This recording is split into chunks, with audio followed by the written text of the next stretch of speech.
시간 하나님 주신 말씀 이사야서 5장 7절 한 절 말씀 함께 보시겠습니다. 이사야 5장 7절의 말씀입니다. 이사야 5장 7절 한 절 말씀, 5장 7절 한 절 말씀을 우리 한 목소리로 함께 봉독합니다. 무릇 만군의 여호와의 포도원은 이스라엘 족속이요 그가 기뻐하시는 나무는 유다 사람이라. 그들에게 정의를 바라셨더니 도리어 포악이요 그들에게 공의를 바라셨더니 도리어 부르짖음이었도다. 아멘. 오늘도 주님과 함께 하루를 시작하시는 우리 모든 성도님들, 하나님께서 하늘의 크신 은혜와 평화 가득 부어주시길 주님의 이름으로 간절히 기원합니다. 오늘 본문 말씀 통해서 열매로 알다, 이런 제목으로 함께 은혜 나누도록 하겠습니다. 우리 하나님께서 이스라엘을 가리켜 포도원이라 비유하셨고 유다를 가리켜 포도나무라 그렇게 비유하셨습니다. 하나님이 포도나무라 그렇게 유다를 가리켜 비유하실 때는 기대하고 또 의도하는 바가 있으셨기 때문에 그렇게 비유하신 것이죠. 포도나무라 칭하였사오니 그들의 삶을 통해서 포도나무 열매가, 좋은 포도나무 열매가 맺기를 그렇게 기대하시면서 그렇게 비유하셨지만 실상은 어떻다는 것입니까? 어제 설명드렸던 것처럼 당시 이사야 선지자가 활동했던 그 시대의 유다는 영적으로나 사회 윤리적으로나 타락해 있었다, 그런 말씀을 드렸잖아요. 그 타락상을 오늘 본문에서 하나님은 뭐라고 표현하셨냐면 좋은 포도 열매를 발았더니 그들은 들포도를 맺었다, 그렇게 표현하고 있습니다. 들포도라고 하는 것은 작고 씌어서 상품 가치가 언제 없는 그런 열매를 의미합니다.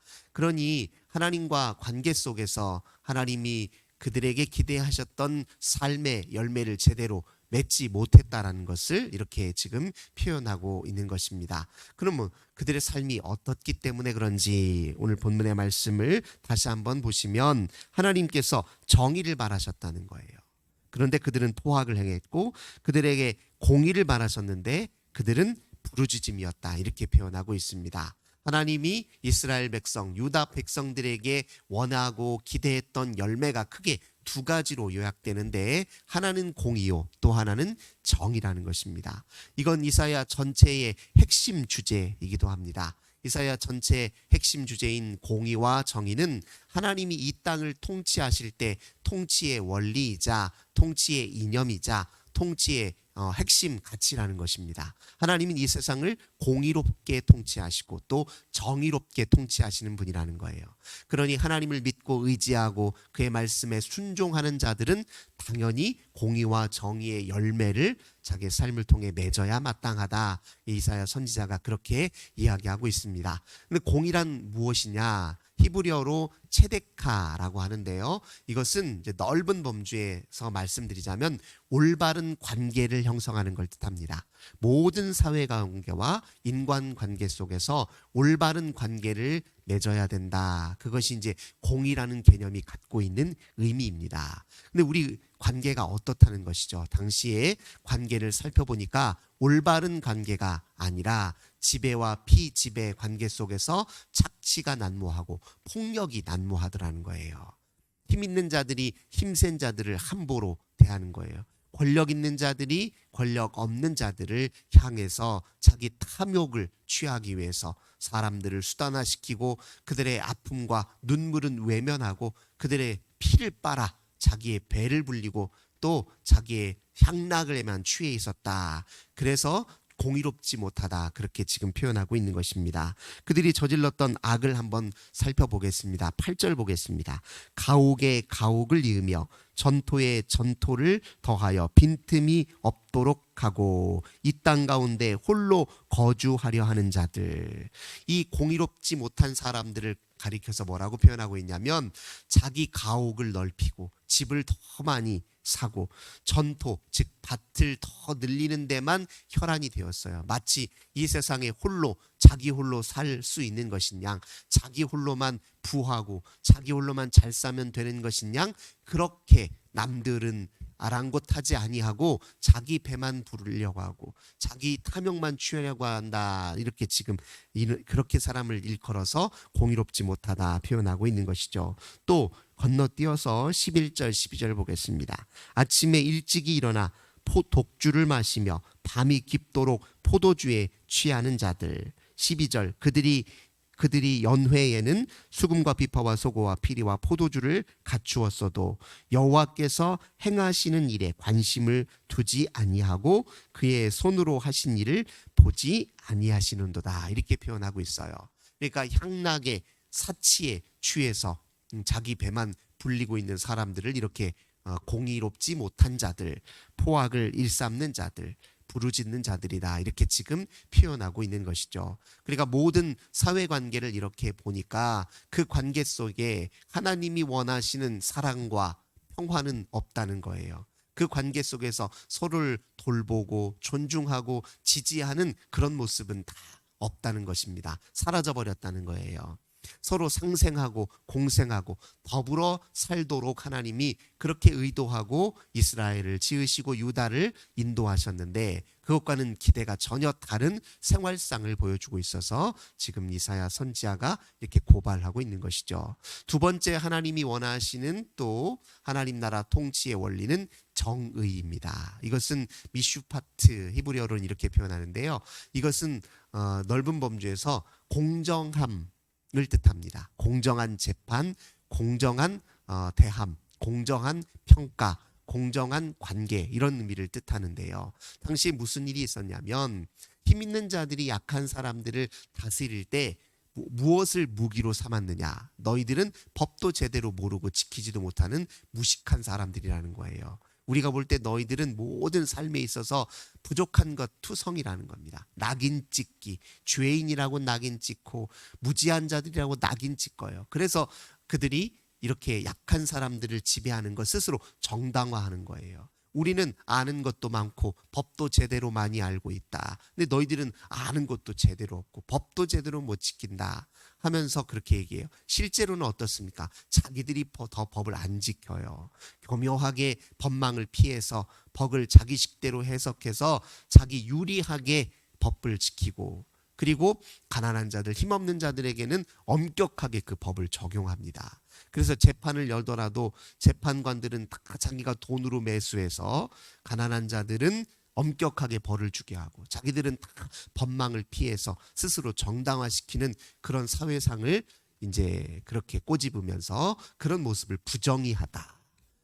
진짜 정의로움은 바로 사람과 사람 사이를 바른 눈으로, 시각으로 제대로 인정하고 평가하는 것이죠. 누구에게나 공정한 잣대를 대고 그 사람의 행동을 평가하는 것, 이것이 이제 정의로운 것이다, 이렇게 성경은 이야기하고 있습니다. 그런데 당시에는 이렇게 군림하려고 하고 힘으로 그들을 지배하려고 하는 사람들 중심으로 사회가 재편되고 있었기 때문에 부정의하다, 이사야 선지자가 그렇게 고발했던 것입니다. 이렇게 정의롭지 못한, 그리고 공의롭지 못한 이 이스라엘을 향해서 하나님이 심판의 메시지를 동시에 같이 주고 있습니다.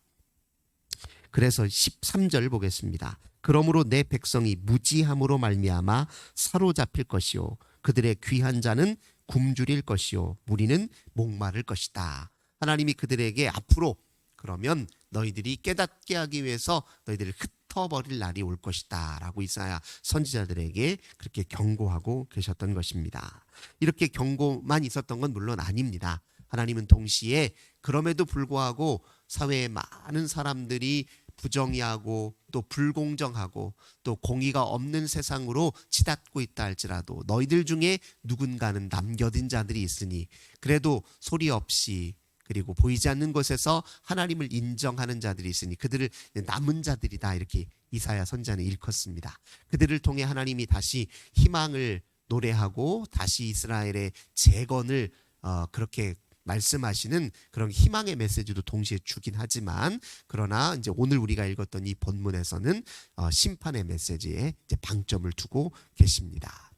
이것이 이제 하나님께서 신약 시대에 와서는 어떤 메시지와 말씀으로 이어지느냐. 이제 신약에서는 진짜 참 포도나무를 가리켜 예수 그리스도라고 이야기합니다. 그리고 우리는 그리스도의 가지다. 그 포도나무의 가지다, 이렇게 얘기합니다. 스스로는 좋은 열매를 맺을 수 없이 영적으로 타락하고 무지하고 있으니 하나님께서 우리를 그저 버리지 아니하시고 우리를 불쌍히 여기셔서 새로운 구원자와 메시아를 통해서 우리를 다스리기로 작정하신 것이죠. 그래서 보내주신 분이 예수님이십니다. 이제 우리는 온전한 삶의 열매를 맺기 위해서 해야 될 가장 중요한 일이 무엇입니까? 그리스도 안에 머물러 있는 거예요. 그리스도를 나의 구주로 모시고 그분을 나의 중심으로 모시고 그분의 삶을 나의 인생의 표대로 삼고 그분과의 관계 속에 온전히 있을 때 우리에게 이제 좋은 열매가 나타날 것이다. 그래서 우리 예수님께서 너희가 나에게 붙어 있어야 좋은 열매를 맺을 것이고 내게 붙어 있지 않으면 너희는 잘라 버림받을 것이다. 그렇게 표현하고 있습니다. 이제 우리가 예수님과의 관계에서 또 성령을 통해서 열매를 맺게 될 텐데, 그러면 우리 신학시대에 우리에게 기대한 새로운 열매는 무엇입니까? 우리 바울 선생님이 갈라디아서 5장 22절에서 하신 말씀이 있죠. 오직 성령의 열매는 사랑과 희락과 화평과 오래 참음, 자비, 양성, 충성, 온유, 절제, 이 같은 것을 금지할 법이 없다, 이렇게 얘기합니다. 우리가 그리스도 안에서 성령의 충만함을 받으면 우리 인생에 나타나는 열매들이 그렇다는 거예요. 그러니까 우리가 얼마나 그리스도 편에 가까이 서 있는지, 그분과 원활한 관계 속에 있는지를 살피려면 우리 인생에 이런 열매들이 완전하진 않더라도 부분적으로라도 또는 또 때로는 완벽하진 않더라도 그래도 우리 인생에 그런 열매들이 있는지 없는지를 살피면 하나님과 우리 사이의 관계의 질, 그리스도 편에 우리가 얼마나 가까이 있는지를 우리가 확인할 수 있다. 그렇게 이야기해도 과언이 아닙니다. 오늘 본문에서 방점이 어디에 있습니까? 하나님은 열매로 너희들을 보겠다는 거예요. 너희 인생의 열매로 나를 향한 진심과 나를 향한 신뢰의 깊이를, 나를 향한 간절한 마음을 보겠다는 것입니다. 그러니까 우리도 오늘 이 시대에도 하나님께서 또 똑같이 말씀하시는 거예요. 너희가 얼마나 그리스도 안에서 성령을 잘 알아차리고 순종하고 있는지 내가 열매로 하겠다는 겁니다. 하나님은 우리의 중심을 보시는 분이시지만 그 중심의 진실함이 우리의 복된 열매로 또 나타나기를 기대하신다는 겁니다. 그래서 특별히 이 열매가 또 강조되는 게 무엇이냐면, 하나님은 우리의 중심을 보셔요. 하지만 다른 사람들은 우리의 중심을 볼 수 있습니까? 볼 수 없습니까? 못 보잖아요. 다른 사람들은 우리가 하나님 앞에 진실한 신앙을 갖고 있는지, 우리 마음속에 느끼는 참된 평화와 자유와 그런 기쁨들을 다른 사람은 볼 수 없습니다. 그렇지만 다른 사람이 볼 수 있는 건 뭐예요? 우리 겉으로 드러난, 밖으로 드러난 행위의 열매는 확인할 수 있습니다. 그러니까 우리가 하나님을 증거하고 또 하나님의 복된 자녀로 이 세상 사람들 앞에 하나님 나라로 초대하고 또 하나님의 백성이 되도록 그렇게 사람들을 종용하고 설득하고 이끌어야 될 사명을 부여받았잖아요. 그럼 그런 사람들 앞에서 우리가 보여줄 수 있는 하나님이 어떤 것이냐고요? 열매예요. 삶의 열매로 그들에게 우리가 진짜 하나님의 사람이고, 그리고 하나님은 정말 살아계시고 뿐만 아니라 이 세상을 자비로 사랑으로 통치하는 분이다, 그들에게 보여줘야 될 거 아닙니까? 그냥 말로만 하나님 믿으십시오, 예수님 믿으십시오 하는 것은 사람들에게 감흥이 없어요. 하지만 우리의 삶의 행동에 드러나는 그 열매, 덕스러운 열매를 사람들이 보게 되면, 저가 지금 가슴에 품고 있고 중심에 품은 분이 진짜구나, 나도 저분을 앞에 서면 내 인생이 달라지겠구나, 희망을 가질 수 있는 것 아닙니까? 그렇게 우리 마음속에 품고 있는 사랑이 사람들이 경험할 수 있는 사랑이 되도록 하려면 당연히 행위의 실천이 있어야 되겠지요. 필요한 것 채워주고 없는 것 보태주고 아플 때 위로하여 주고 하는 모든 우리의 그런 행동의 실천을 통해서 그들은 우리 속에 있는 그 사랑, 우리 속에 있는 기쁨, 그 평화, 그들이 함께 공유하고 맛볼 수 있는 것 아니겠습니까? 그래서 겉으로 드러난 열매도 절대로 무시할 수 없습니다. 그리고 하나님은 이 사이에 막힘없이, 즉 너희 마음의 중심의 진실함, 너희 마음의 간절한 진짜 신앙은 반드시 열매로 드러나게 되어 있다라고 이야기합니다. 왜냐하면 그 열매를 맺도록 도와주시는 분이 성령님이시기 때문에 그렇습니다. 성령님은 우리 인생에 그런 열매가 나타나도록 일하시는 분이라는 거예요. 그러니 당연하다는 거예요. 열매가 안 나타나는 게 문제지 나타나는 게 오히려 자연스럽다는 것입니다. 근데 이건 또 뒤집어서 이야기를 할 수 있어요. 우리가 성령과 더 온전히 하나가 되고 그리스도와 더 온전히 하나가 되기 위해서 어떻게 해야 되느냐? 역으로 이런 열매들을 의도적으로 실천하는 데 힘쓰면 우리가 또 성령과 예수 그리스도와 관계가 깊어진다고 이야기할 수 있습니다. 예를 들면 주 앞에 충성하는 일에 힘쓴다는 거예요. 맡겨진 일에. 그리고 우리의 생활의 절제를 보여주는 데 힘쓴다는 거예요. 그건 성령이 의도한 열매잖아요. 성령이 의도하는 열매를 맺기 위해서 내가 힘써 보세요. 그럼 성령과 나의 관계는 당연히 깊어지게 되겠지요. 그러니까 성령이 의도하는 방향을 내가 읽어서 그 의도의 방향대로 나도 행하는데 힘쓰게 되면 영적으로 내가 성장하게 되는 겁니다. 그래서 이 둘은 선순환 관계를 가져요. 내가 성령을 더 의지하기 위해서 겸손히 그 앞에 설 때마다 이런 열매가 나타나잖아요. 또 그런 열매를 맺기 위해서 의도적으로 또 열심히 실천하잖아요. 그러면 성령과 더 관계가 더 깊어지는 겁니다. 그래서 이걸 선순환이라고 이야기하는 거예요. 그래서 우리가 이렇게 그리스도와 관계 속에서 성령을 더욱더 의지하고 성령의 열매를 기대하고 바라면서 생활할 때 그 속에서 우리를 통해 하나님의 영광이 드러나고 하나님이 우리를 향해서 기쁨의 노래를 불러주십니다. 내가 이렇게 귀한 나의 사랑하는 이 자녀들을 통해서 참 기쁨과 행복을 누린다. 우리 하나님도 우리를 인생을 향해서 그렇게 만족이 있으시겠죠.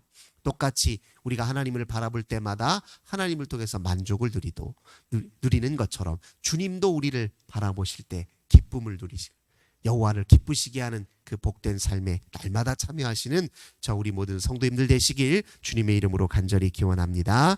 좋으신 주님 감사드립니다. 주님 우리 일컬어 포도나무라 말씀하셨는데 우리 어떤 열매를 맺고 살고 있습니까? 사람들은 우리 주변 사람들은 우리를 통해서 무엇을 경험하고 있고 무엇을 바라보고 있습니까? 우리가 머물러 있는 자리에 우리 주변 사람들은 우리 때문에 무엇을 경험하고 있습니까? 늘 스스로를 되돌아보며 열매 있는 신앙인들 되게 하소서.